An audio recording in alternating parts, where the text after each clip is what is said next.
So guys, once you're on this screen, you want to select Shift and F10 on your keyboard at the same time. Shift and F10, which will now pull up the command prompt.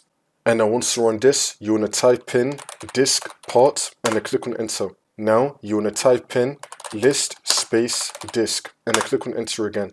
And now you want to type in select space disk space and then the number of the disk that you want to install Windows on. For me, I've only got one disk and it comes up as disk 0.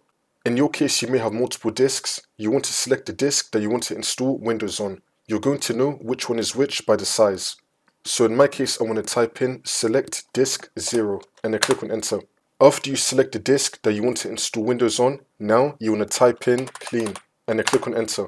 Now you want to type in create space partition space primary and then click on enter. Now we're going to type in select space partition space 1 and then click on enter. And now you want to type in format space fs equals ntfs space quick and then click on enter again. Next you want to type in assign and then click on enter.